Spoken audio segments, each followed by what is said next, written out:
Decode को powered by Mongia steel, steel का बादशाह।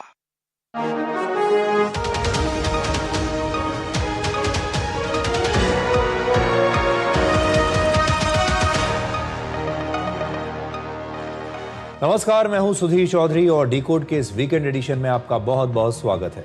आज हम सबसे पहले प्रधानमंत्री मोदी के खिलाफ दुनिया भर में फैलाई जा रहे उस दुष्प्रचार को डिकोड करेंगे जिसमें बार बार ये झूठ फैलाया जाता है कि प्रधानमंत्री मोदी कोई प्रेस कॉन्फ्रेंस नहीं करते और भारत में प्रेस को कोई आज़ादी नहीं है, इसीलिए कोई उनसे मुश्किल सवाल नहीं पूछ सकता।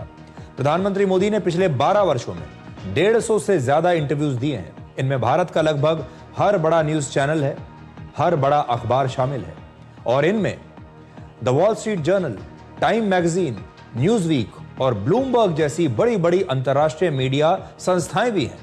प्रधानमंत्री मोदी ने अमेरिका के मशहूर पॉडकास्टर लेक्स फ्रीडमैन को भी 3 घंटे लंबा इंटरव्यू दिया था। क्या ये सभी लोग गोदी मीडिया हैं? क्या अंतर्राष्ट्रीय मीडिया के ये पत्रकार भी कॉम्प्रोमाइज्ड हैं? और क्या इनमें से किसी ने भी प्रधानमंत्री मोदी से कोई कठिन सवाल नहीं पूछा होगा?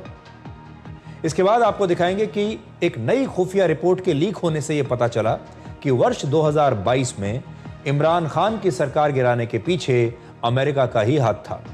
अब हमें वो कारण पता चल गया है जो ये बताता है कि पाकिस्तान के फील्ड मार्शल असीम मुनीर इस समय अमेरिका के इतने पसंदीदा जनरल क्यों हैं, क्योंकि उन्होंने ही पाकिस्तान के प्रधानमंत्री इमरान खान की कुर्सी छीनी थी। और आखिर में हम आपको दिखाएंगे कि कैसे स्मार्ट गैजेट से अब दुनिया थकने लगी है। एक जमाना था जब हम हर चीज स्मार्ट चाहते थे, smart TV, smart watch, smart home, लेकिन अब दुनिया भर के लोग इस स्मार्टनेस से थकने लगे हैं। दुनिया भर के लोग स्मार्ट गैजेट से हटकर अब वापस बेसिक चीजों की तरफ जा रहे हैं, क्योंकि इन स्मार्ट गैजेट्स ने हमारी बुनियादी खुशियां, हमारे जीवन की शांति और सुकून को कहीं ना कहीं खत्म कर दिया है। ये सब कहीं खोते जा रहे हैं। सबसे पहले आज हम एक दुष्प्रचार को आपके लिए डिकोड करना चाहते हैं। जब से नॉर्वे की एक पत्रकार ने प्रधानमंत्री मोदी से प्रेस कॉन्फ्रेंस के बारे में सवाल पूछा, तभी से भारत में विपक्षी नेताओं और उनके आईटी सेल की एक पूरी लॉबी सोशल मीडिया पर फिर से यह मुद्दा उठा रही है कि प्रधानमंत्री मोदी प्रेस कॉन्फ्रेंस क्यों नहीं करते।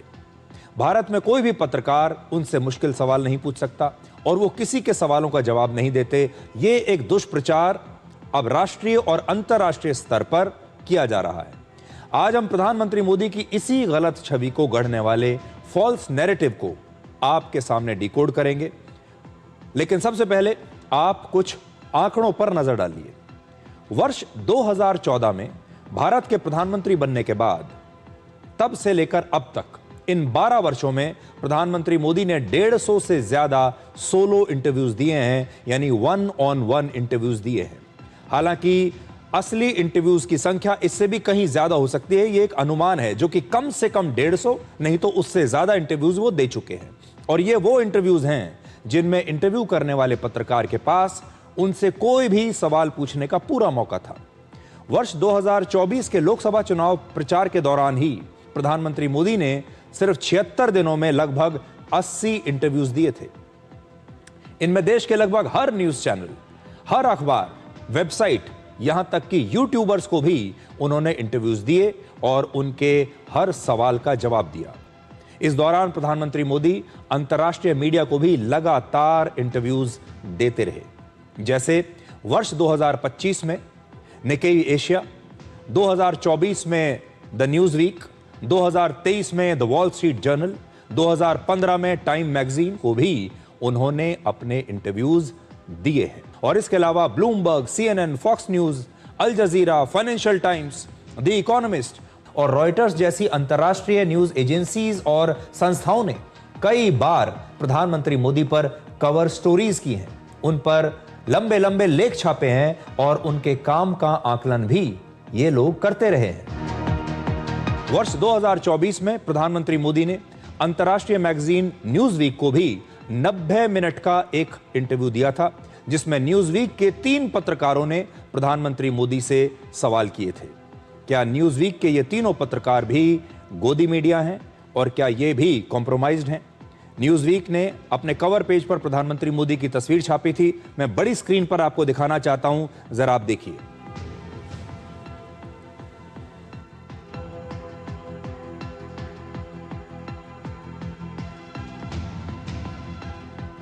बड़ा सवाल यह है कि न्यूज वीक के तीन पत्रकारों की, जिनकी मैंने अभी आपको तस्वीर दिखाई, क्या ये सारे कॉम्प्रोमाइज्ड हैं? क्या इन्होंने प्रधानमंत्री मोदी को बेहद आसान सवाल पूछकर ऐसे ही जाने दिया होगा? वर्ष 2015 में टाइम मैगजीन को प्रधानमंत्री मोदी ने लगभग 2 घंटे का इंटरव्यू दिया था और इसमें भी हर प्रकार के सवाल उनसे पूछे गए थे। टाइम मैगजीन का ये कवर पेज देखिए और इसमें लिखा है एक्सक्लूसिव इंटरव्यू प्रधानमंत्री मोदी का है। क्या टाइम मैगजीन भी गोदी मीडिया है? इनमें से एक भी न्यूज चैनल या अखबार के पत्रकार या संपादक ने कभी यह शिकायत नहीं की कि प्रधानमंत्री मोदी ने उनके किसी सवाल का जवाब ना दिया हो या उससे बचने की कोशिश की हो। इसके अलावा प्रधानमंत्री मोदी कई पॉडकास्ट में शामिल हुए हैं और उन्होंने कई घंटे के लंबे इंटरव्यूज दिए हैं। दुनिया के एक बहुत मशहूर पॉडकास्टर लेक्स फ्रीडमैन के साथ प्रधानमंत्री मोदी ने लगभग 3 घंटे 10 मिनट तक बातचीत की।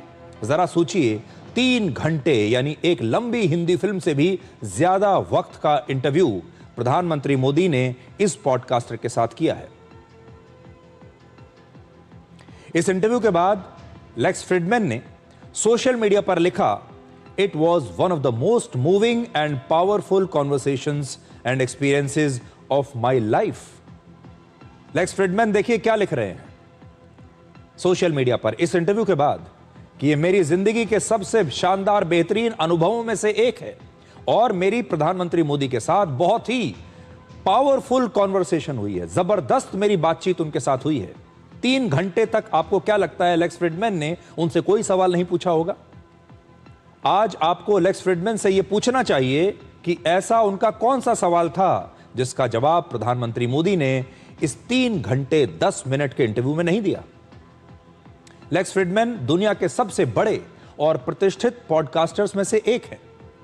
उनके YouTube चैनल के 50 लाख सब्सक्राइबर्स हैं और दुनिया के बड़े बड़े नेता, बड़े बड़े बिजनेस लीडर्स और सेलिब्रिटीज जैसे डोनाल्ड ट्रंप, इलॉन मस्क, सुंदर पिचाई, सैम ऑल्टमैन, यूक्रेन के राष्ट्रपति जेलेंस्की और एनवीडिया के CEO जेनसेन हुआंग उनके पॉडकास्ट में आ चुके हैं। लेक्स फ्रीडमैन क्या गोदी मीडिया है? क्या इन्हें मैनेज कर लिया गया? आपको क्या लगता है कि लेक्स फ्रीडमैन ने प्रधानमंत्री मोदी से कोई मुश्किल सवाल नहीं पूछा होगा, या फिर लेक्स फ्रीडमैन भी गोदी मीडिया में शामिल हो चुके हैं? क्या वो भी एक कॉम्प्रोमाइज्ड जर्नलिस्ट हैं? आज किसी में यह कहने की हिम्मत है कि लेक्स फ्रीडमैन जो हैं वो गोदी मीडिया का हिस्सा है? यह इंटरव्यू फिक्स था। प्रधानमंत्री मोदी एक भारतीय पॉडकास्टर और एंटरप्रेन्योर निखिल कामत के पॉडकास्ट में भी शामिल हो चुके हैं और उन्हें भी लगभग 2 घंटे का इंटरव्यू उन्होंने दिया था। क्या निखिल कामत गोदी मीडिया है? क्या निखिल कामत भी कॉम्प्रोमाइज्ड हो चुके हैं? क्या निखिल कामत के साथ यह इंटरव्यू पहले से फिक्स था? आज इन तमाम विपक्षी दलों को, इनके IT सेल को निखिल कामत से जाकर पूछना चाहिए कि उन्होंने प्रधानमंत्री मोदी से कौन सा ऐसा सवाल छोड़ा जो उन्होंने नहीं पूछा। आज उन्हें पूछना चाहिए लेक्स फ्रीडमैन से कि क्या वो भी गोदी मीडिया बन चुके हैं। अब जरा असली यूपीए सरकार के जमाने में असली ओरिजिनल दी ओजी गोदी मीडिया के सवाल सुनिए। उस समय के पत्रकार सोनिया गांधी और राहुल गांधी से क्या सवाल पूछते थे, एक छोटा सा उदाहरण मैं आपको देना चाहता हूं। वर्ष 2016 में उस जमाने के गोदी मीडिया के एक पत्रकार ने, जो कांग्रेस पार्टी के बहुत करीबी माने जाते हैं, सोनिया गांधी का पहला इंटरव्यू किया था, ऐसा वो दावा करते हैं। और क्या आप जानते हैं कि सोनिया गांधी से उन्होंने कितने मुश्किल और कठिन सवाल पूछे?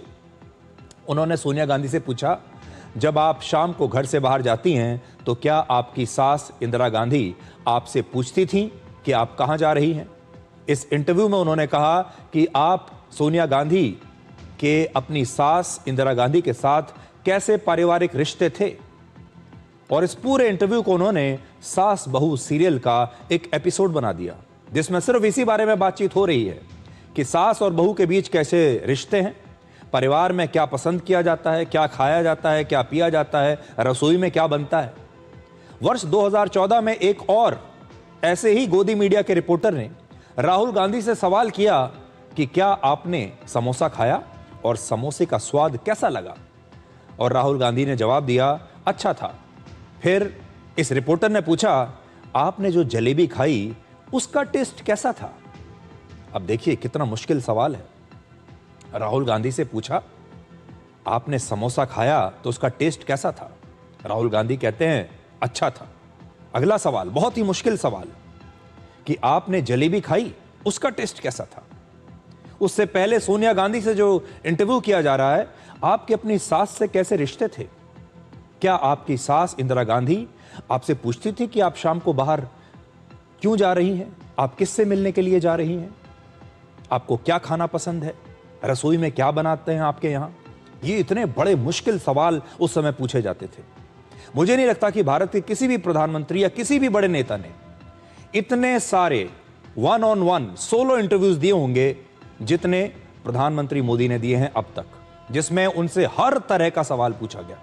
लेकिन विपक्षी पार्टियों का आईटी सेल और पुराने जमाने के असली गोदी मीडिया के पत्रकार एक झूठा नैरेटिव गढ़ने में लगे हुए हैं कि भारत में पत्रकारों को सवाल पूछने की आजादी नहीं, भारत में प्रेस फ्रीडम नहीं और प्रधानमंत्री मोदी मीडिया से बात ही नहीं करते।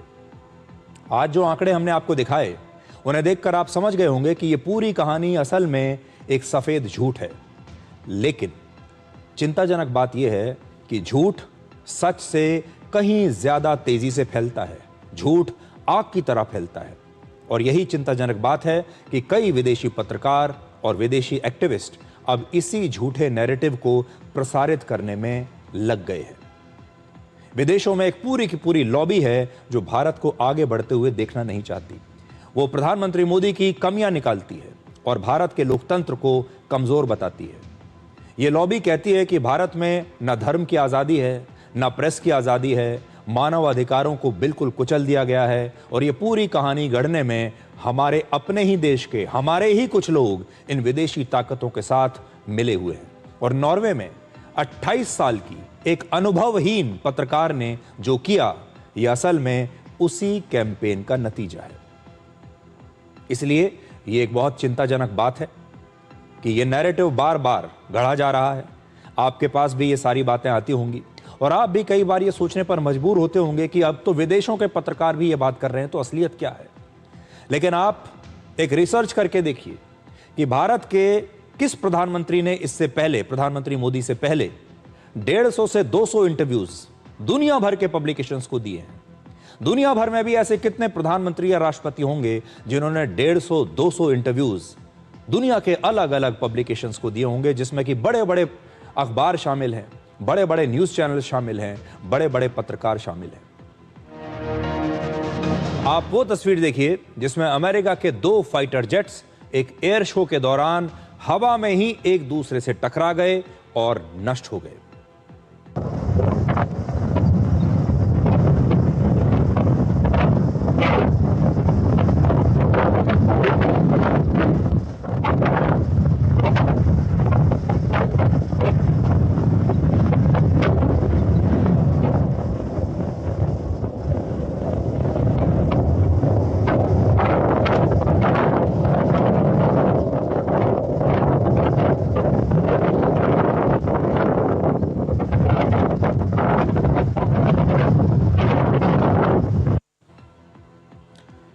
सत्रह मई को एक एयर शो के दौरान अमेरिकी नौसेना के ये 2 EA-18G ग्राउलर फाइटर जेट्स जमीन के बहुत नजदीक आसमान में करतब दिखाने के दौरान आपस में ही टकरा गए। दुर्घटना होते ही दोनों विमान नीचे गिरने लगे और हर विमान में 2 पायलट्स थे। तो 2 विमान में ये जो चारों पायलट्स थे, ये दुर्घटना के तुरंत बाद इजेक्ट कर गए और पैराशूट से सुरक्षित नीचे उतर आए। किसी की जान नहीं गई। जमीन पर गिरते ही दोनों फाइटर जेट्स में आग लग गई और ये पूरी तरह से नष्ट हो गए। दिलचस्प बात यह है कि जमीन के इतने नजदीक हुई ऐसी दुर्घटनाओं में पायलट्स को अक्सर इजेक्ट करने का समय ही नहीं मिलता, लेकिन इस हादसे में टक्कर ऐसे एंगल पर हुई कि दोनों फाइटर जेट्स कुछ सेकंड तक हवा में एक दूसरे से ऐसे जुड़े रहे और इसी वजह से इनके पायलट्स को इजेक्ट करने के लिए कुछ और सेकंड्स का समय मिल गया और उन्होंने किसी तरह से अपनी जान बचा ली। आप तस्वीरों में देखिए, जो फाइटर जेट है वो नीचे गिर चुका है, लेकिन जो इनके पायलट हैं जो इजेक्ट कर गए थे, बाद में वो पैराशूट के जरिए सुरक्षित नीचे लैंड कर रहे हैं। तस्वीरें आपकी स्क्रीन पर लगातार चल रही हैं। बहुत बड़ी दुर्घटना इसे माना जाना चाहिए। ये दो फाइटर जेट्स एक एयर शो के दौरान इस प्रकार से एक दूसरे से टकरा जाएं, और ये बहुत बड़ी गलती मानी जाएगी। अब किसकी गलती है तो जांच का विषय है। EA-18G ये जो एयरक्राफ्ट है, ये अमेरिकी नौसेना का एक एडवांस्ड इलेक्ट्रॉनिक वॉरफेयर एयरक्राफ्ट है। ये दुश्मन के रेडार्स, कम्युनिकेशन सिस्टम्स और एयर डिफेंस सिस्टम्स को जैम कर देता है। और अमेरिकी सेना के अलावा पूरी दुनिया में सिर्फ ऑस्ट्रेलिया ही एक ऐसा देश है जो इस एयरक्राफ्ट का इस्तेमाल करता है। इस फाइटर जेट्स का निर्माण अमेरिका की ही एक बहुत बड़ी कंपनी बोइंग ने किया है। और जैसा कि आप जानते हैं, बोइंग दुनिया की सबसे बड़ी एरोस्पेस कंपनीज में से एक है। इस विमान की कीमत लगभग 800 करोड़ रुपए है। यानी इस दुर्घटना पर 1600 करोड़ रुपए के विमान एक ही झटके में 10 सेकंड के अंदर नष्ट हो गए। लेकिन इस खबर के बाद ना तो made in America fighter jets पर सवाल उठाए जाएंगे और ना ही अमेरिकन पायलट्स की ट्रेनिंग पर कोई सवाल उठेगा। इस समय सोशल मीडिया पर पूरी दुनिया में सिर्फ ये चर्चा हो रही है कि ये चारों पायलट्स कैसे सुरक्षित बच गए। लोग इन पायलट्स की किस्मत और इनके इजेक्शन की टाइमिंग पर बातें कर रहे हैं, लेकिन इन पायलट्स की गलती और इन विमानों की टेक्नोलॉजी पर कोई सवाल नहीं। और अगले कुछ दिनों में आप देखेंगे कि धीरे धीरे ये खबर दुनिया के मीडिया से गायब हो जाएगी, जैसे कुछ हुआ ही नहीं। हमारे हिसाब से एक बहुत बड़ी दुर्घटना है। ये लेटेस्ट फाइटर जेट्स हैं, इनका आपस में एक दूसरे से टकरा जाना क्या पायलट्स की गलती है? क्या टेक्नोलॉजी उनकी ऐसी है, या फिर पायलट्स को दिखाई नहीं दिया? अब आपको थोड़ा फ्लैशबैक में हम लेकर चलते हैं। जब भारत के साथ भी एक ऐसा ही हादसा हुआ तब क्या होता है। आपको याद होगा, पिछले वर्ष नवंबर में जब दुबई एयर शो के दौरान हमारा स्वदेशी made in India fighter jet Tejas crash हुआ, तो तुरंत दुनिया का एक ऐसा वर्ग एक्टिव हो गया जो हम पर सवाल उठाने लगा। कई बड़े बड़े एक्सपर्ट्स ने तेजस की टेक्नोलॉजी को लेकर सवाल उठाने शुरू कर दिए। खबरों में एयरक्राफ्ट की टेक्नोलॉजी, तेजस की विश्वसनीयता और इंडियन एयरफोर्स के पायलट्स की ट्रेनिंग पर बहुत लोगों ने सवाल उठाए। कई लोगों ने इस दुर्घटना के लिए इस एयरक्राफ्ट के पायलट को भी दोष देना शुरू कर दिया था। आजकल हथियारों की दुनिया ब्रांडिंग से चलती है, विज्ञापनों से चलती है। अमेरिका दशकों से अपनी मिलिट्री टेक्नोलॉजी को सबसे बेहतर बताकर उसकी जमकर मार्केटिंग करता है।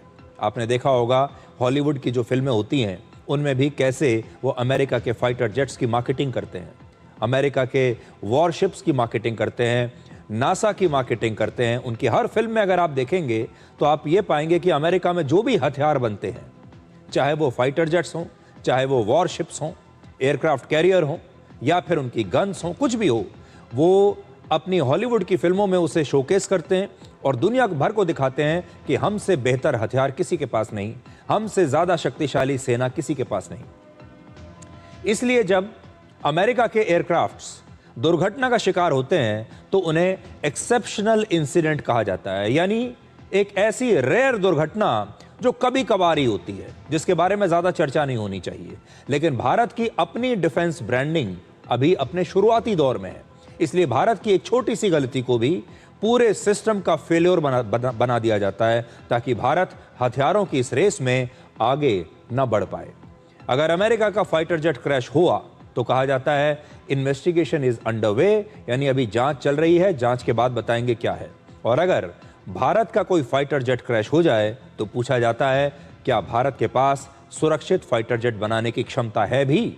यानी जियोपॉलिटिक्स में कई बार फाइटर जेट से ज्यादा ताकतवर नैरेटिव होता है। तेजस सिर्फ फाइटर जेट नहीं, भारत के आत्मनिर्भर डिफेंस टेक्नोलॉजी का एक प्रतीक है। इसलिए सिर्फ तेजस पर सवाल उठाकर भारत की क्षमताओं पर शक पैदा किया जाता है कि क्या भारत खुद इस प्रकार की एडवांस टेक्नोलॉजी बनाने की क्षमता रखता है। असल में फाइटर जेट्स बेहद जटिल मशीनें होती हैं और खासकर एयर शोज के दौरान पायलट्स कई बार बहुत जोखिम भरे मनूवर्स करते हैं। ऐसा करके उस फाइटर जेट की क्षमता को दिखाया जाता है, लेकिन कई बार इस कोशिश में ऐसी दुर्घटनाएं भी हो जाती हैं। दुनिया की लगभग हर बड़ी एयरफोर्स, चाहे वो अमेरिका की हो, रशिया की हो, फ्रांस की हो या भारत की हो, समय समय पर एयरक्राफ्ट के इस प्रकार के क्रैशेस का सामना करती रही है। तो आज का जो हमारा पॉइंट है वो ये है कि अमेरिका के 1600 करोड़ के 2 विमान कुछ ही सेकंड में एक दूसरे से टकराए, नष्ट हो गए, लेकिन उन पर कोई सवाल नहीं खड़े हो रहे। लेकिन अगर जब भारत के साथ कभी ऐसा होता है तो भारत की टेक्नोलॉजी पर, हमारे पूरे सिस्टम पर बड़े बड़े सवालिया निशान लगा दिए जाते हैं। हमारे पायलट्स की ट्रेनिंग पर सवाल उठाए जाते हैं। आपको याद होगा, ऑपरेशन सिंदूर के बाद अमेरिका के राष्ट्रपति डोनाल्ड ट्रंप ने कई बार यह दावे किए थे कि इस युद्ध में भारत के कई विमान नष्ट हो गए। कभी वो कहते थे कि भारत के 5 विमान नष्ट हुए, बाद में वो ये संख्या 11 तक ले गए। उन्होंने ये भी कहा कि भारत के तो 11 विमान नष्ट हो गए। लेकिन आज उन्हें दुनिया को यह भी बताना चाहिए कि ईरान युद्ध में अमेरिका के कितने फाइटर जेट्स नष्ट हुए, ईरान युद्ध के दौरान अमेरिका के कितने एयरक्राफ्ट नष्ट हो गए, और इस युद्ध में वो भी एक ऐसे देश के खिलाफ जिसके फाइटर जेट्स और एयर डिफेंस सिस्टम अमेरिका के खिलाफ कहीं नहीं टिकते। ईरान की एयरफोर्स अमेरिका की एयरफोर्स के सामने कोई टिकती ही नहीं है, पहले से ही उसके बड़े बुरे हाल थे। ऐसी एयरफोर्स के साथ लड़ाई में भी अमेरिका ने न जाने अपने कितने एयरक्राफ्ट खो दिए। हॉर्मुज को लेकर अब भी अमेरिका और ईरान के बीच कोई समझौता नहीं हुआ है। अब अमेरिकी सेना ने एक नया वीडियो जारी करके यह दावा किया है कि वो इस समय भी हॉर्मुज की नाकेबंदी किए हुए है और हॉर्मुज पर असल में उन्हीं का कंट्रोल है। नया वीडियो उन्होंने जारी किया है, पहले ये देखिए।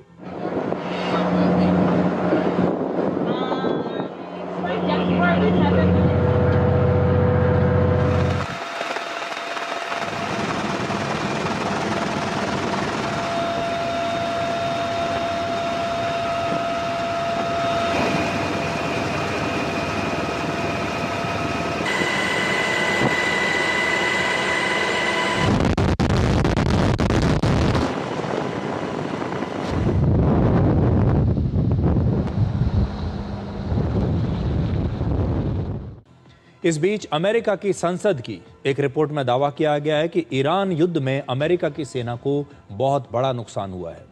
अमेरिका के 42 मिलिट्री एयरक्राफ्ट्स या तो नष्ट हो चुके हैं या उन्हें बहुत नुकसान हुआ है। इस रिपोर्ट में जिन एयरक्राफ्ट के बारे में लिखा गया है वो है 4 F-15 strike eagle fighter jets, एक F-35A lightning stealth fighter jet, एक A-10 Thunderbolt attack aircraft, 7 KC-135 Stratotanker refuelling विमान, एक E-3 सेंट्री एवॉक्स निगरानी करने वाला विमान, 2 MC-130J commando special operation aircrafts, एक HH-60W jolly green helicopter, 24 MQ-9 reaper drones और एक MQ-4C ड्रोन। इन सब की कुल कीमत अगर लगाई जाए तो यह है लगभग $3 बिलियन, यानी लगभग 30,000 करोड़ रुपए के विमान और ड्रोन्स अमेरिका इस ईरान युद्ध में खो चुका है। ईरान युद्ध में अमेरिका की सेना के जो मिलिट्री एयरक्राफ्ट नष्ट हुए हैं या जो क्षतिग्रस्त हुए हैं, आज की तारीख में अगर इन्हें दोबारा खरीदा जाए तो इनकी कीमत 30,000 करोड़ रुपए से ज्यादा की होगी। यह रिपोर्ट कांग्रेशनल रिसर्च सर्विस यानी CRS की है। CRS अमेरिका की संसद के लिए काम करने वाली एक संस्था है। इस रिपोर्ट में यह भी कहा गया है कि ईरान युद्ध में अमेरिका को हुए नुकसान का आंकड़ा इससे भी ज्यादा हो सकता है, क्योंकि कई मामलों की जानकारी अभी भी गोपनीय रखी गई है। हैरानी की बात यह है कि अमेरिका को यह नुकसान उस ईरान के साथ युद्ध में हुआ जो सैन्य शक्ति के मामले में अमेरिका के सामने कहीं नहीं ठहरता। अमेरिका की सेना दुनिया में पहले नंबर पर आती है, सबसे शक्तिशाली सेना है, और ईरान की सेना 16वें नंबर पर है। सोचिए, ये जो युद्ध हुआ ये दुनिया की नंबर 1 और दुनिया की नंबर 16वीं सेना के बीच में हुआ, और सोचिए ईरान की इस कमजोर कही जाने वाली सेना ने अमेरिका का कितना नुकसान कर दिया। इस बीच अमेरिका की संसद की एक और सुनवाई में अमेरिका के रक्षा मंत्रालय ने बताया है कि ईरान के खिलाफ युद्ध में अब तक 3 लाख करोड़ रुपए अमेरिका के खर्च हो चुके हैं। ये एक बहुत बड़ी रकम है। तो आप सोचिए कि अमेरिका के राष्ट्रपति ऑपरेशन सिंदूर के दौरान अक्सर ये बात कहते रहते थे कि पाकिस्तान के साथ इस युद्ध में भारत के कभी कहते थे 5 विमान नष्ट हुए हैं, कभी कहते थे 6 हुए हैं, कभी 10, कभी 11 विमान तक वो इस संख्या को ले गए। हमारे देश के अपने विपक्षी नेता राहुल गांधी जैसे भी बार बार पूछते थे कि बताइए भारत के कितने विमान नष्ट हुए। अब देखिए, ईरान जैसी कमजोर सेना के साथ युद्ध में ईरान के पास तो जो उनकी वायुसेना है वो ना के बराबर है। उसके बावजूद अमेरिका के 42 एयरक्राफ्ट या तो नष्ट हो गए या क्षतिग्रस्त हो गए। इस पर आप क्या कहेंगे? अब आपको दिखाते हैं कि अमेरिका का डीप स्टेट कैसे काम करता है। आपने डीप स्टेट के बारे में बहुत सुना होगा। आपने हमारे देश में भी कई बार एक शब्द इस्तेमाल किया जाता है, विदेशी ताकतें, कि हमारे देश में कुछ कभी होता है तो उसके पीछे विदेशी ताकतों का हाथ कई बार होता है। हमारे पड़ोसी देश बांग्लादेश में जब इतना बड़ा विद्रोह हुआ तो यही कहा गया कि इसके पीछे भी कोई विदेशी ताकत है, कोई डीप स्टेट हो सकता है। नेपाल में भी जो कुछ हुआ उसके पीछे कहा गया कि डीप स्टेट हो सकता है। और अक्सर ये आरोप अमेरिका पर लगते हैं कि अमेरिका दूसरे देशों में इस प्रकार की अस्थिरता पैदा करने की क्षमता भी रखता है और कई बार ऐसी अस्थिरता पैदा भी करता है। कई बार वो देशों की सरकारों को पलट देता है।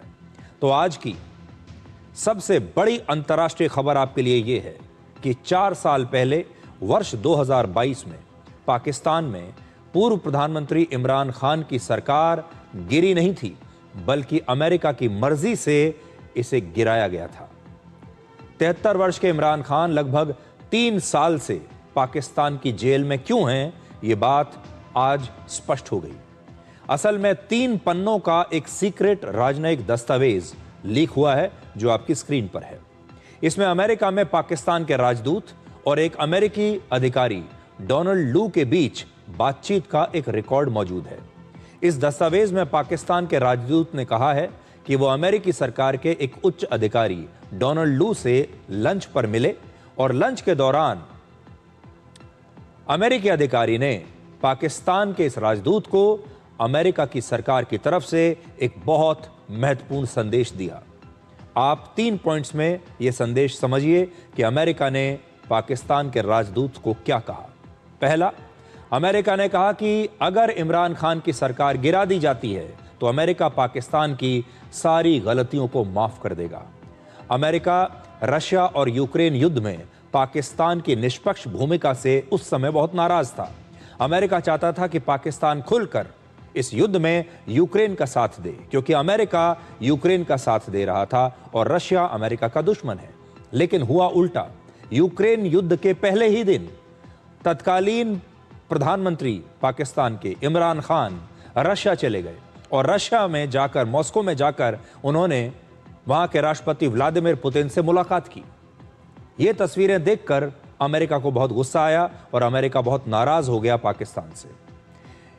इस दस्तावेज में दूसरी बात जो लिखी है वो ये कि अगर इमरान खान की सरकार पाकिस्तान में नहीं गिराई गई तो अमेरिका और यूरोप मिलकर पाकिस्तान को पूरी दुनिया में बिल्कुल अलग थलग कर देंगे। यानी पाकिस्तान पर इमरान खान को उनके पद से हटाने का दबाव बनाया गया।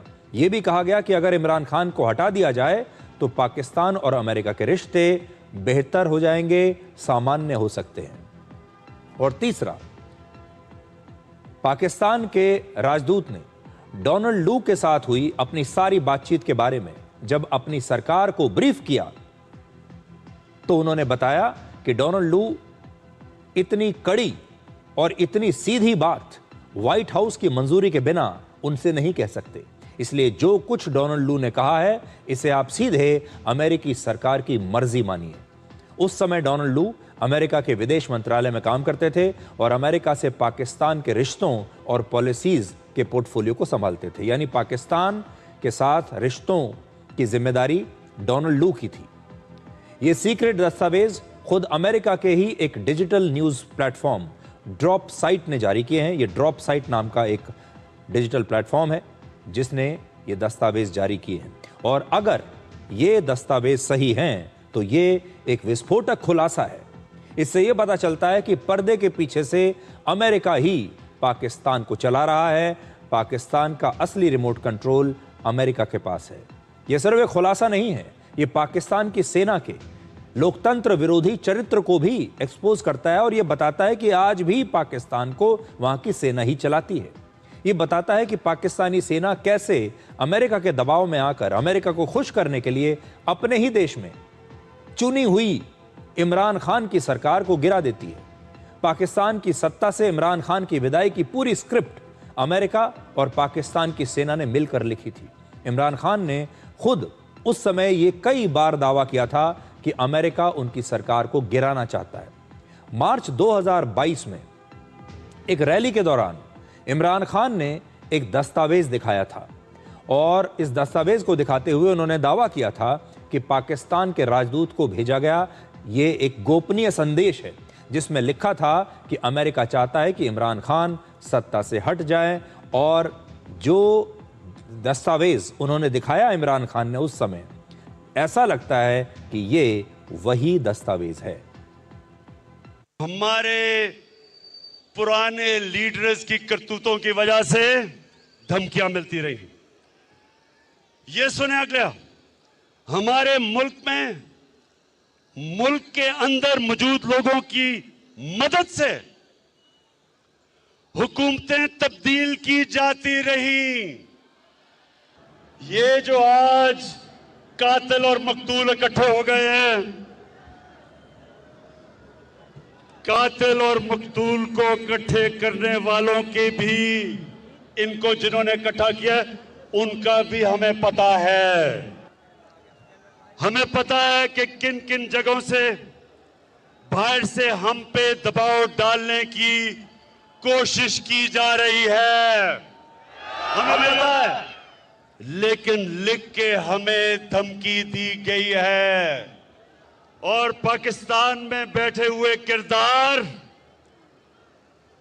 किसके कहने के ऊपर चल रहे हैं? पाकिस्तानी किरदार किसके कहने पे चल रहे हैं? हमारे पास जो सबूत है, हर चीज को मैं जाहिर कर रहा हूं। जो हमारे पास सबूत है, मैं ये इसलिए आपके सामने बातें कर रहा हूं, इससे ज्यादा मैं तफसील में इसलिए बात नहीं कर रहा क्योंकि मेरी सबसे बड़ी कोशिश होती है कि मेरे मुल्क के मफादात की हिफाजत की जाए। तो ये जो दस्तावेज आया है वो ये बताता है कि इमरान खान की सरकार को जानबूझकर पाकिस्तान में गिराया गया था और इसके पीछे अमेरिका का हाथ हो सकता है। ये वो दस्तावेज है। अब इस सीक्रेट दस्तावेज की तारीख को देखिए। ये तारीख है 7 मार्च 2022, यानी इमरान खान की मॉस्को यात्रा के लगभग 11 दिन बाद ये संदेश अमेरिका के वॉशिंगटन डीसी में मौजूद पाकिस्तानी दूतावास ने इस्लामाबाद को अपनी सरकार को वहां से भेजा था। और इसके लगभग 1 महीने के बाद 10 अप्रैल को इमरान खान की सरकार गिर गई। अमेरिका के साथ जैसा तय किया गया था वैसा ही इमरान खान के साथ हुआ। अप्रैल 2022 में पाकिस्तान की संसद में इमरान खान के खिलाफ एक नो कॉन्फिडेंस मोशन लाया गया। इसमें इमरान खान अपना बहुमत साबित नहीं कर पाए और फिर सत्ता से बाहर हो गए। यह पाकिस्तान के इतिहास में पहली बार था जब किसी प्रधानमंत्री को नो कॉन्फिडेंस वोट के जरिए हटाया गया और इसके बाद शहबाज शरीफ प्रधानमंत्री बन गए। इसके बाद 5 अगस्त 2023 को इमरान खान को गिरफ्तार कर लिया गया, जेल में डाल दिया गया और उन पर 1 या 2 नहीं बल्कि लगभग 150 केसेस दर्ज किए गए ताकि इमरान खान कभी भी जेल से बाहर ही ना आ सकें। 150 केस लगभग उनके ऊपर डाल दिए। कश्मीर में बड़े बड़े बदलाव आ रहे हैं और इन बदलावों को देखकर पाकिस्तान से यहां पर आने वाले आतंकवादियों के इरादे भी बदल रहे हैं। आपको बड़ी दिलचस्प कहानी सुनाते हैं। ये कहानी है एक पाकिस्तानी आतंकवादी की जिसका नाम है मोहम्मद उस्मान जट। इसे चाइनीज भी कहते हैं, इसका एक उपनाम है। ये लश्कर तैयबा का एक आतंकवादी है और पाकिस्तान के लाहौर का रहने वाला है। पिछले महीने घुसपैठ करके कश्मीर पहुंचा। उसे स्लीपर सेल बनाकर भारत में आतंकवादी हमले करने का काम दिया गया था, लेकिन जब वो कश्मीर पहुंचा तो यहां आर्थिक बदलाव देखकर उसका मन बदल गया। उसको लगा कि यहां तो जीवन बहुत बढ़िया चल रहा है लोगों का। वो सबसे पहले अपना एक सपना पूरा करना चाहता था जिससे वो बड़ा परेशान था। असल में वो अपने गंजेपन से बड़ा परेशान था। उसके बाल लगातार झड़ रहे थे और वो गंजा हो चुका था और वो इस गंजेपन से छुटकारा पाना चाहता था, जिसकी वजह से इस आतंकवादी का आत्मविश्वास लगातार अपने आप से कम हो रहा था। कश्मीर पहुंचने से पहले तक उसे केवल यह पता था कि हेयर ट्रांसप्लांट केवल पश्चिमी देशों में होते हैं, ये बड़ा महंगा काम होता है और इसके लिए बड़े बड़े शहरों में जाना होता है। लेकिन श्रीनगर में आकर उसने देखा यहाँ बड़े बड़े बाजार हैं, मार्केट्स हैं, यहाँ सब कुछ मिलता है और उसकी जो आंखें हैं बिल्कुल चकाचौंध रह गईं कश्मीर की स्थिति देखकर। श्रीनगर में आकर उसे एक दुकानदार से पता चला कि हेयर ट्रांसप्लांट की सुविधा तो श्रीनगर में भी मौजूद है। खुद उस दुकानदार ने भी अपना हेयर ट्रांसप्लांट करवाया था वहीं से। बाद में इसी दुकानदार की मदद से यह आतंकवादी श्रीनगर के एक क्लिनिक में पहुंचा और वहां पर इसने अपना हेयर ट्रांसप्लांट करा लिया। लेकिन इससे पहले जब लश्कर का यह आतंकवादी पाकिस्तान के आतंकवादी कैंपों में था, इसकी ट्रेनिंग चल रही थी, तो इसे कश्मीर की अलग तस्वीर दिखाई गई थी। उसे बताया गया कि कश्मीर के लोग बड़ी तकलीफ में हैं, वहां डर और दमन हो रहा है और भारत के खिलाफ लड़ना और अपने कश्मीरी भाइयों को आज़ाद कराना उसका फर्ज है। कश्मीर के लोग भूखे मर रहे हैं, डर के साए में जी रहे हैं। इस तरह से इस आतंकवादी का ब्रेन वॉश किया गया। लेकिन जब ये कश्मीर पहुंचा तो उसने बिल्कुल एक नया कश्मीर देखा, जहां चारों तरफ खुशहाली थी। इसे देखकर उसे उसकी भारत को लेकर और कश्मीर को लेकर राय बदल गई। उसने ऐसा कश्मीर देखा जहां कॉस्मेटिक क्लिनिक्स हैं, एडवांस्ड मेडिकल फैसिलिटीज़ हैं, शानदार अस्पताल हैं, बड़े बड़े बाजार हैं, जिंदगी खुशहाल है और सब कुछ बड़े आराम से चल रहा है एक शहर की तरह। इस आतंकवादी को घुसपैठ के कई दिनों के बाद पिछले महीने ही श्रीनगर पुलिस ने गिरफ्तार कर लिया। वो हेयर ट्रांसप्लांट कराने के बाद बस में बैठकर पंजाब जा रहा था, लेकिन पुलिस ने उसने बीच में ही गिरफ्तार कर लिया। मोहम्मद उस्मान जट अब नेशनल इन्वेस्टिगेशन एजेंसी यानी NIA की हिरासत में है और अब इससे पूछताछ वहां पर चल रही है। अब एक छोटा सा ब्रेक और ब्रेक के बाद कुछ और खबरों को आपके लिए डिकोड करेंगे।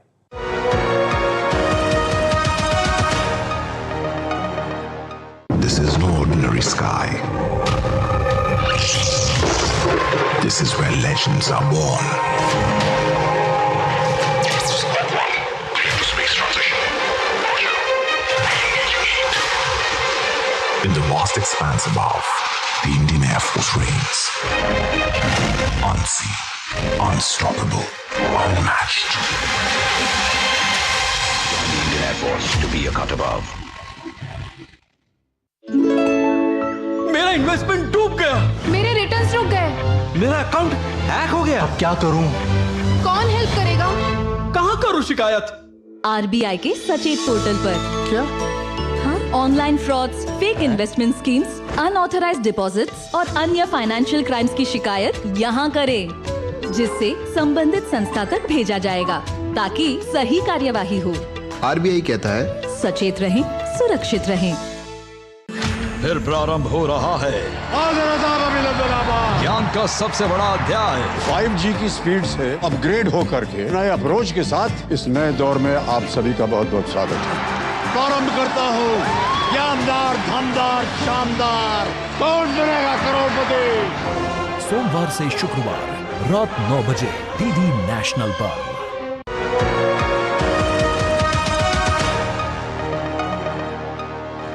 अब देश से बाहर आपको लेकर चलते हैं और बताते हैं कि दुनिया की राजनीति में क्या चल रहा है। और दुनिया में इस समय एक चर्चा चल रही है, वो ये कि क्या वेनेजुएला और ईरान के बाद अब अगला नंबर क्यूबा का है। अमेरिका के राष्ट्रपति डोनाल्ड ट्रंप ने क्यूबा के लगभग 70 साल पुराने कम्युनिस्ट शासन को हटाने के लिए सबसे बड़ी तैयारी शुरू कर दी है। क्यूबा एक बेहद छोटा सा देश है, लेकिन अमेरिका से सिर्फ 145 किलोमीटर की दूरी पर है, सिर्फ 145 किलोमीटर। इस समय क्यूबा के खिलाफ अमेरिका एक साथ 2 रणनीतियों पर काम कर रहा है। पहला है मैक्सिमम प्रेशर स्ट्रैटेजी, यानी क्यूबा के खिलाफ हर तरह का प्रतिबंध लगा दिया जाए, उसे बिल्कुल ब्लॉक कर दिया जाए। और दूसरा है नैरेटिव वॉरफेयर, यानी क्यूबा सरकार के खिलाफ वहां के लोगों को भड़काया जाए। क्यूबा की सरकार के खिलाफ लोगों के दिमाग में उन्हें ब्रेन वॉश कर दिया जाए और नफरत पैदा कर दी जाए। अमेरिका ने पिछले कई महीनों से क्यूबा के खिलाफ बेहद सख्त आर्थिक प्रतिबंध लगा रखे हैं और अब अचानक उसने वहां की जनता को भी भड़काना शुरू कर दिया है। पिछले 24 घंटे में अमेरिका ने 2 बड़े फैसले लिए, जिससे लगता है कि ट्रंप का मिशन क्यूबा अब पूरी रफ्तार से शुरू हो चुका है। तो पहली जो बड़ी चीज डोनाल्ड ट्रंप ने की है वो ये है कि वहां के पूर्व राष्ट्रपति फिडेल कास्ट्रो के भाई राउल कास्ट्रो पर अमेरिका में अब केस चलाया जाएगा। और दूसरा, अमेरिका के विदेश मंत्री ने क्यूबा के लोगों के लिए एक वीडियो जारी करके उनके हितों की बात की है। 20 मई को अमेरिका में क्यूबा के पूर्व राष्ट्रपति और 94 साल के कम्युनिस्ट नेता राउल कास्त्रो के खिलाफ चार्जशीट दाखिल कर दी गई। राउल कास्त्रो पर अमेरिकी नागरिकों की हत्या करने की साजिश रचने, 4 लोगों की हत्या करने और 2 नागरिक विमानों को नष्ट करने के आरोप लगाए गए हैं और अब उन पर अमेरिका में मुकदमा चलेगा।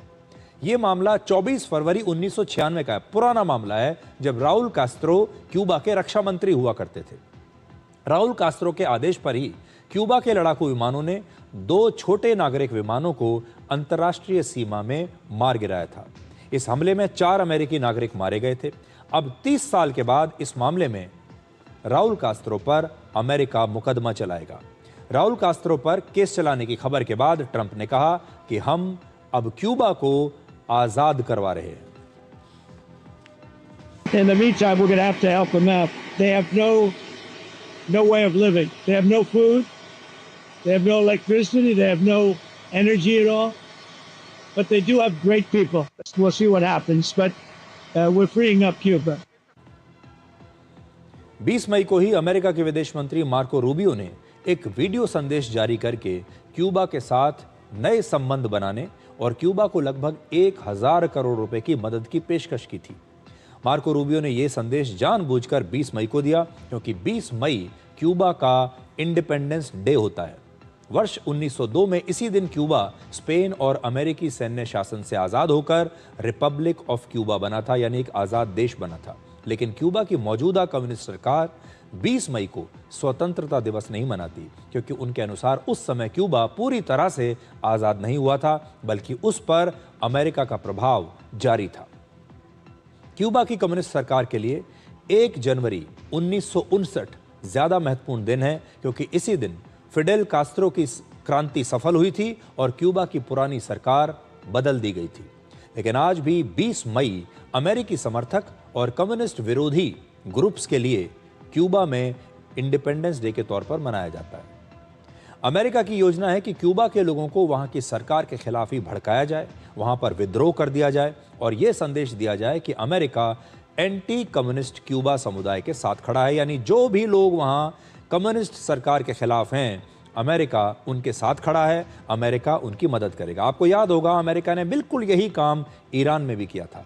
पहले अमेरिका ने ईरान में वहां की सरकार के खिलाफ बहुत सारे विरोध प्रदर्शन करवाए, फिर इन सारे विरोध प्रदर्शन करने वाले लोगों को कहा कि अमेरिका उनके साथ खड़ा है, और अमेरिका की जो योजना थी वो ये थी कि ईरान में अपने आप ही विद्रोह हो जाए। लेकिन उससे पहले ही अमेरिका ने ईरान पर हमला कर दिया और उसके बाद हालत ये हो गई कि ईरान के लोग अब अपनी ही सरकार के साथ आकर खड़े हो गए। अब यही काम, यही ब्लूप्रिंट जो है अमेरिका का, ये आपको क्यूबा में दिखाई दे रहा है। अमेरिका क्यूबा में भी वेनेजुएला की तरह ही सरकार बदलना चाहता है और इसकी तैयारी कई महीनों से चल रही है। क्यूबा अपनी एनर्जी की जरूरतों के लिए लंबे समय से वेनेजुएला, रशिया और मैक्सिको पर निर्भर रहा है। क्यूबा की जरूरत का 50% कच्चा तेल वेनेजुएला से आता था, लेकिन जनवरी में वेनेजुएला के पूर्व राष्ट्रपति निकोलस मदुरो की सत्ता बदलते ही वेनेजुएला से तेल की सप्लाई अमेरिका ने पूरी तरह से बंद कर दी। ट्रंप ने इस साल मार्च में कहा था कि उन्हें क्यूबा पर कब्जा करने का सम्मान जरूर प्राप्त होगा।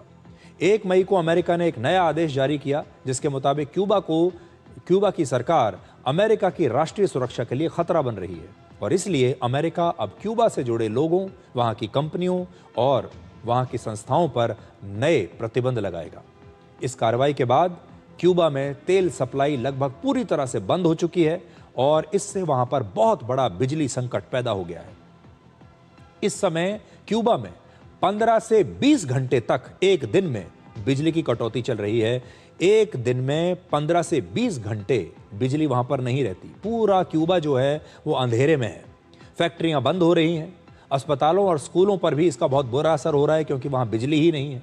पिछले हफ्ते ही क्यूबा के ऊर्जा मंत्री ने कहा था कि देश में डीजल और फ्यूल ऑयल लगभग खत्म हो चुका है।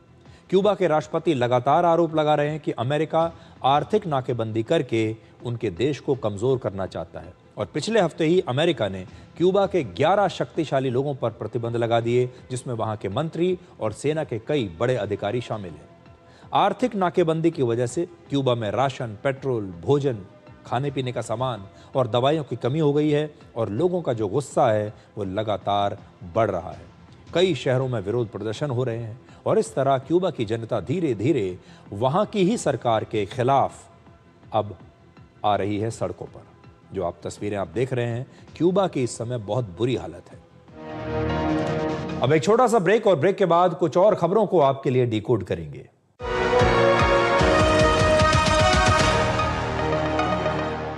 This is no ordinary sky. This is where legends are born. Space transition. In the vast expanse above, the Indian Air Force reigns. Unseen, unstoppable, unmatched. Join the Indian Air Force to be a cut above. फिर प्रारंभ हो रहा है ज्ञान का सबसे बड़ा अध्याय। 5G की स्पीड से अपग्रेड होकर के नए अप्रोच के साथ इस नए दौर में आप सभी का बहुत बहुत स्वागत है। प्रारंभ करता हूँ ज्ञानदार, धमदार, शानदार, कौन बनेगा करोड़पति। सोमवार से शुक्रवार रात 9 बजे डीडी नेशनल पर।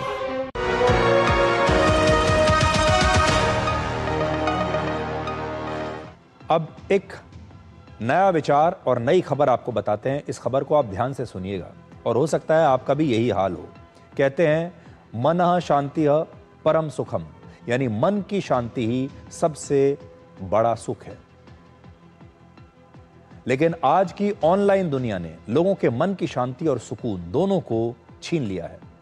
हर वक्त कनेक्टेड रहने की आदत ने इंसान को अंदर से अब बेचैन करना शुरू कर दिया है।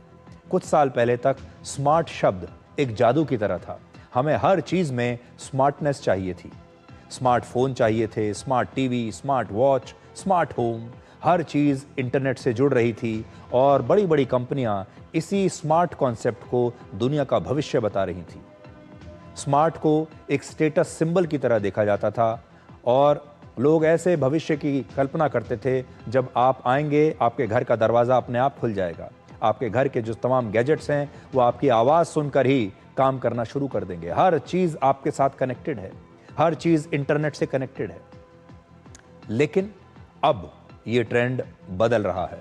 अब लोगों को इन स्मार्ट गैजेट से थकावट हो रही है। अब दुनिया भर के लोग स्मार्ट गैजेट से हटकर वापस बेसिक चीज़ों की तरफ जा रहे हैं। कई बार लगता है कि इन स्मार्ट चीज़ों ने हमारी बुनियादी खुशी, जीवन की शांति और सुकून को ख़त्म कर दिया है। कुछ आंकड़े देखिए। एक सर्वे में यह पता चला कि अमेरिका में वर्ष 2021 से 2024 के बीच जेन जी ने स्मार्टफोन की बजाय बेसिक फोन्स 148% ज्यादा खरीदे। अमेरिका के युवा स्मार्टफोन की बजाय बेसिक फोन खरीद रहे हैं। 2021 से 2024 के बीच अमेरिका में 16% जेन जी युवाओं ने बेसिक फोन खरीदे थे, जबकि 28% युवा ऐसे थे जो बेसिक फोन खरीदना चाहते थे। हमारे देश में वर्ष 2024 में विदेशों से आने वाली स्मार्ट वॉचेस की संख्या लगभग 35% कम हो गई। हमारे देश में भी अब लोग स्मार्ट वॉचेस नहीं खरीद रहे।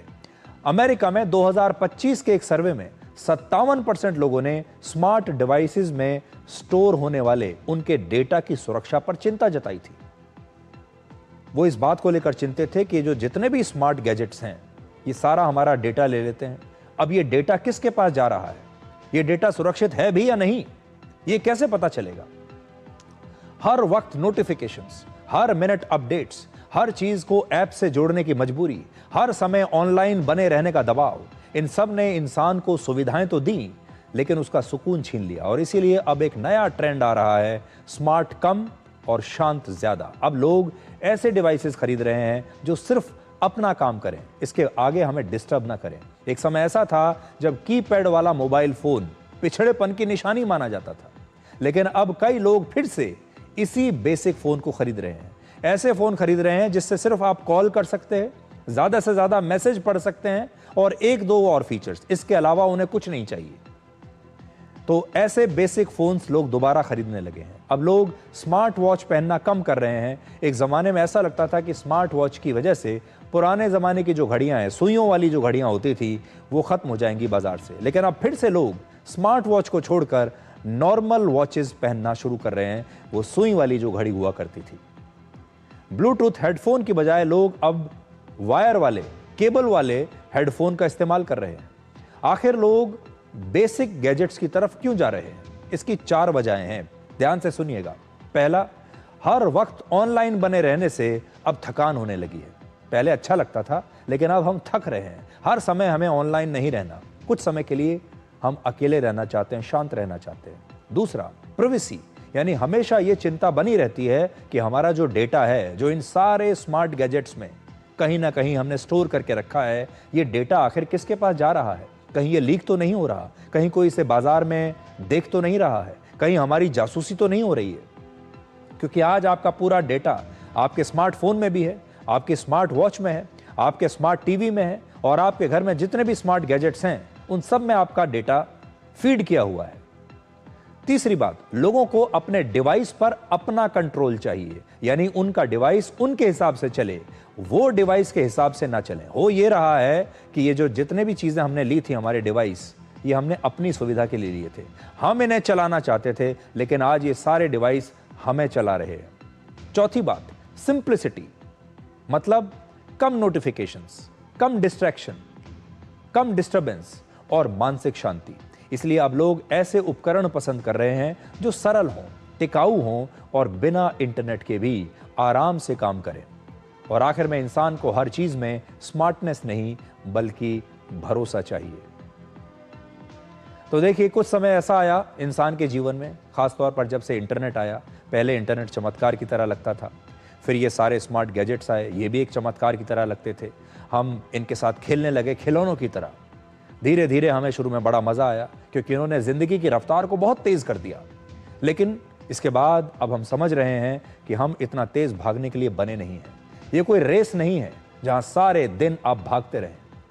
अब इंसान को वापस सुकून चाहिए, और सुकून जिंदगी में सबसे बेहतरीन चीज है।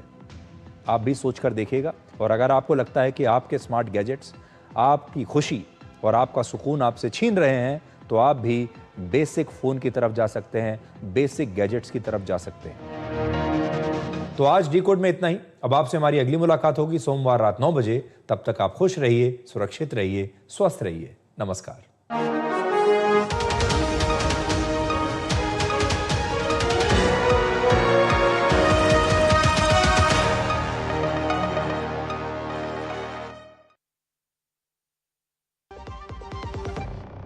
खिसते, तोड़ते, कुटते, गिरते, नानी दादी का नाम याद आता है। हमको तो एक ही नाम याद आता है, MDH शाही पनीर मसाला।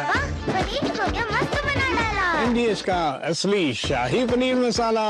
वो असली मसाले सच सच MDH।